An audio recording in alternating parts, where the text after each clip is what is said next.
Traders, how are you? With Marcello, founder of the Day Trading Academy. Today we're doing the recap of what happened in the markets last week. Super powerful earthquake in Morocco left a lot of people injured and dead, unfortunately. We have a surge in the amount of deaths in children in the UK. I wonder what that could be from. And we also have another hack in crypto. And there was another piece of news that I wanted to share here in the beginning, but I forgot. So let's go ahead and get started.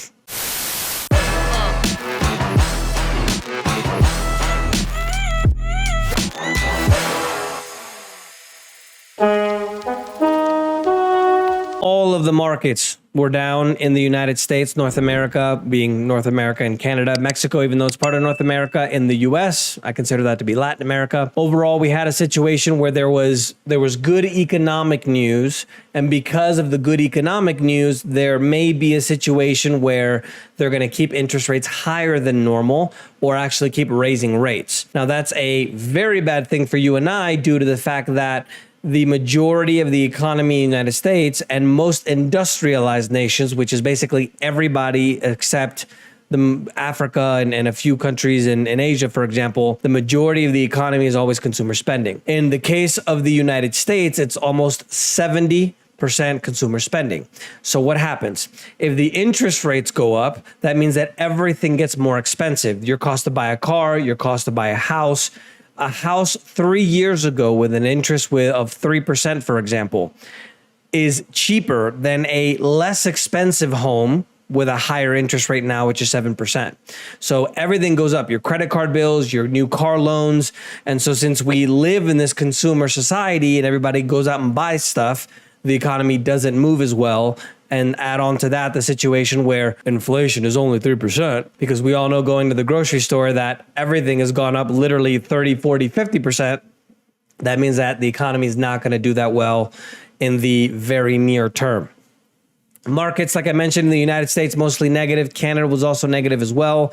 Another big piece of news, you guys know I've been in the trading industry for a while. There was a funding company for Forex called My Forex Funds that actually collapsed. I don't know if you guys have ever been interested in trading or not, but if you are interested in trading, I would recommend you start with a more regulated market like stocks or futures. The reason why is because this company was actually caught double dipping, meaning that in Forex, there's no centralized exchange. So if I'm going to buy and sell an asset, if I'm in the US, I can do that in Canada or Russia or Brazil or Australia or Cyprus, where a lot of these companies are actually registered, and nobody knows who's buying what because there's no centralized place where that's done. Well, this company, what they were doing is that they were taking the other side of people's orders. So they were literally manipulating, call it the liquidity feed, because they were the ones controlling it in order to make the clients continue to lose money so they could get paid more and have people pay them more for the test. This can't happen in a market like futures or stocks, due to the fact that there's a centralized exchange and the liquidity provider is always the exchange. It's much more regulated. Just wanted to bump that in there because they closed down the site. There's a big lawsuit now, so I wanted to share that with you. Markets in Europe, mostly lower. Istanbul was one of the positive ones, over 3%. Latin America was mostly lower. Brazil, being the biggest economy in all of Latin America, went down by over 2%. Argentina went down by over 19%. Africa and the Middle East, mostly mixed. Egypt was the most positive there. And then in the far, far east, Asia and Australia, mostly lower, with the Sensex in India, 1.85% positive. Not a lot of news in the crypto space other than the fact that the world's largest crypto casino, stake.com, was reportedly hacked for $41.3 million. So the hacks in crypto continue. Make sure that if you want to protect yourself, that you have your coins on a hard exchange, right? Don't keep them on exchange like Binance. Keep them in your wallet, your hard wallet. Bitcoin has the same kind of behavior this week that has been happening over the last, I would say, few months to maybe a year, where it just keeps consolidating, going up a little bit, going down a little bit, and then all of a sudden it'll explode in one direction. This week is more of the same. It only went up by 0.46%, just a touch under 26,000 as of Friday night.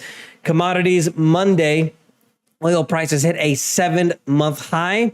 Expectations of a tightening supply because Saudi Arabia, which is one of the major producers in the world, is doing a voluntary cut of 1 million barrels per day, meaning that they're removing production for the market. So obviously it gets a little bit more expensive. There's also speculations about what happens with the situation with the rate hike, the interest rates that I mentioned to you just a moment ago. And obviously that has a big impact due to the fact that crude and most other commodities are priced in US dollars for now. Wednesday, oil hit a 10-month high. The U.S. production continues to lag. Part of the reason why we have a situation in the United States where our gas has gone up by so much is due to the fact that the Biden administration has been throttling or limiting the production of the oil and gas in the United States. Before the pandemic, the output in the US was 13.1 million barrels per day. Now it's at 12.8. And a lot of analysts are saying that we should be at 15 million barrels per day. If we were producing more, right, then what would happen? Well, our prices would be back down to $1, $2 per gallon of gas. And what does that mean? Everything in the United States is transported by the big wheelers, the semis. So if gas goes down, your transport costs go down, everything goes down in costs. US crude for the week went up 2.29% to 87.51. Brent went up to 2.37% to 90.65. BRICS member India, BRICS, remember, is the economic kind of group of Brazil, Russia, India, China, and South Africa. Even now, there's a lot more groups that are joining. For the first time, India paid for their oil in rupees instead of dollars. And as I mentioned to you guys before, remember that the majority of the dollars in the United States are actually, the majority of dollars that were created are outside of the US. So the more that the BRICS are moving to underscore and abandon the US dollar, the more those dollars are going to come back home. The more that those dollars come back home, it's a simple supply demand, right? Why are Rolls Royces so expensive? Because there's not a lot of supply, right? Why are, well, I don't know what's a good example is. Let me think about this for a second. But what's a common thing? I don't know, Honda Civics or Toyota Corollas. Good quality, but they're not as expensive because there's a lot of them, right? So supply and demand. So if there is a decreasing amount of demand, but an increasing amount of supply, that means that the value of the dollar is going to go down, which means that inflation is going to go up. And I think all of a sudden we're going to get hit with, can you imagine, for example, if your inflation rate is 50%, 100% a year? So, and it is happening in Argentina, even in Venezuela recently as well. You go to buy a loaf of bread. I don't know what a loaf of bread in the US costs, but let's say it's $1. I know it's a lot more, but it's $1. You go and 1 month it's $1, then the next month is $1.10, then the next month is $1.22. Can you imagine the implication of that? Meanwhile, your wages aren't going up by 50% to 100%, so keep that in mind. First of the world's most popular types of rough diamonds, the company is in a free fall due to the fact that there's a situation that now people are starting to buy lab-grown diamonds instead of the natural ones. Probably better for the environment and also third world countries because they're grown in a lab and not with children going out and walking into mines and all the horrible human abuses that we have in the world. They sold $14.6 billion worth of these lab grown diamonds, 38% year over year. And this is due to the fact that since people prefer now to have experiences and travel after the pandemic, they want to spend a lot less on diamonds. So they're going with the lab grown ones rather than the real ones, or not even buying them at all. India, which is the number 2 supplier after Brazil, is expected to restrict their sugar exports. Remember that there was a situation where India started to restrict their rice exports, which is 40% of all of the rice in the world, the largest exporter by far.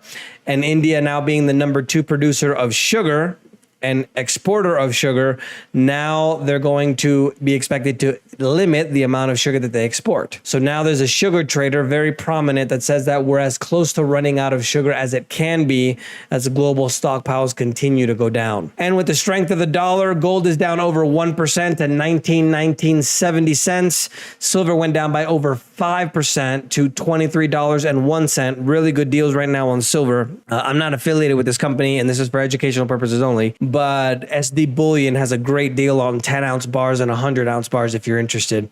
Financial and banking news, the U.S. mortgage interest rates are pulling back hard last week, but that's not affecting or not increasing the amount of people that are actually putting in applications.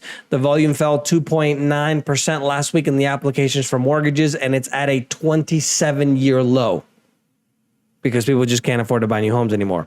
Meanwhile, JP Morgan Chase, which is the largest bank in the United States, get ready, they're spending $1 billion to buy homes this year. So they're going to become a mega landlord. But remember, you're going to own nothing and be happy. That's what Conspiracy Marcello says.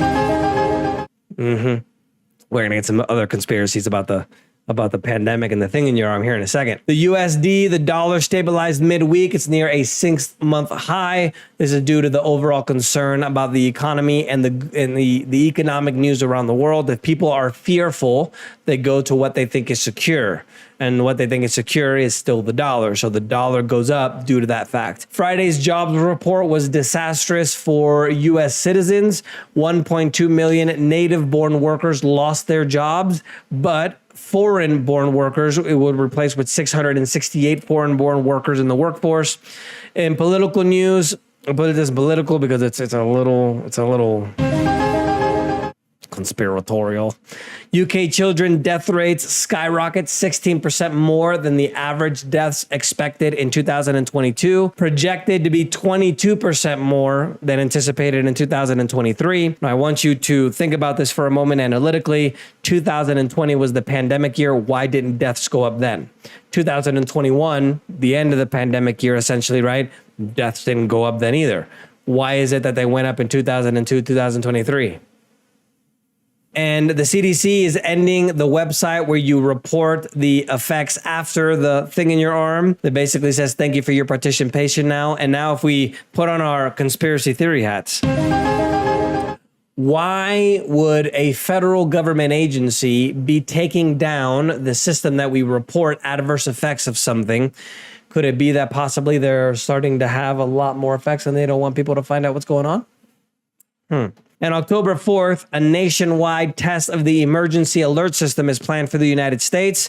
They're going to try to ensure that everything is working correctly in event of a big natural disaster or an attack, just like they shut off the sirens in Maui because that worked so well. And you remember about 3 or 4 months ago when I reported to you guys that the U.S. senators and U.S. congressmen and women were being given satellite phones? Do you guys remember that? So putting 2 and 2 together, right?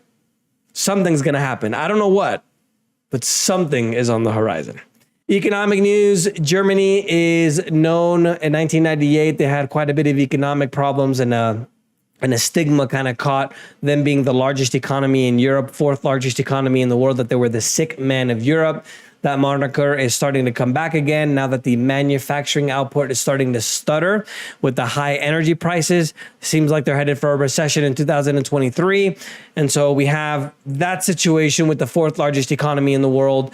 China's service sector is starting to record its slowest expansion in December 2022, meaning that now the 2nd largest economy in the world isn't expanding, at least their service sector, as fast as before. So you see how we're starting to have some negative news with some of the largest economies in the world, right? Singapore is expected to grow less than expected at only 1% compared to 1.4% before.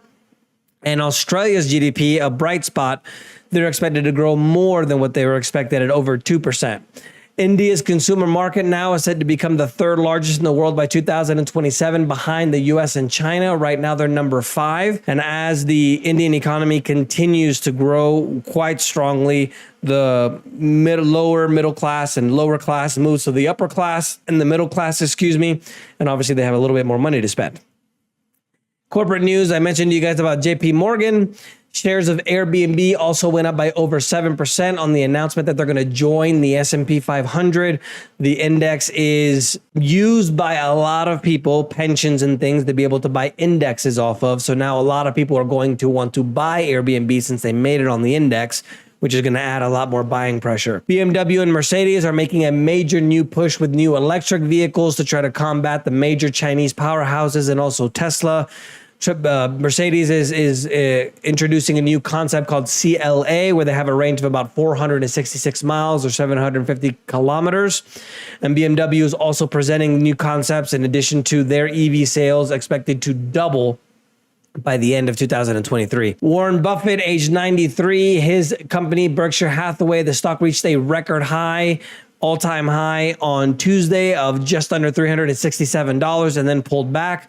The overall broader market pulled back as well, but he always seems to do well. Best investor in the world, in history, I should say. Putin said that he's not going to revive the UN and Turkey brokered grain deal, where he's going to allow the ships to come out of Ukraine. Remember that Ukraine is known as the breadbasket of Europe, being one of the powerhouses in food production, especially for a lot of places in the Middle East, Africa, and also Europe. There's a G20 meeting. Turkey was hoping to report that they're going to be able to make a deal, but Russia says that not until they remove the obstacles to be able to export their own agriculture and fertilizer will they not make a deal. Technology, Moderna, they're starting to update their things in your arm, plans to release the data on how their injection fares with the new variant because the old information was so accurate, right?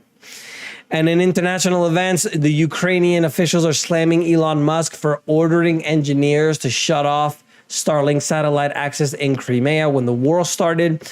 It looks like Elon Musk is getting a little bit of attack from the Matrix now that he's doing things that they don't want him to do. Unfortunately, he has a lot of money and it'll be hard to take him down, but the government is the government. And a powerful 7.2 earthquake killed over 800 people and injured hundreds more. There were buildings that were collapsed. Remember, at the end of 2020, I mentioned to you guys the next 10 years are going to be very difficult. Economic problems, social problems, natural disasters are on the rise as well. So enjoy that dessert when you eat dinner, because soon you might not be able to have it anymore. And an interesting fact this week, according to the EU's Copernicus satellite, the climate change service, they're reporting that the summer was the hottest on record by a huge margin this year. Luckily, what they don't tell you is the records only began since 1940. That's the news for this week, guys. Let me know if you guys have any questions. Don't forget to subscribe. And remember, the preppers are right.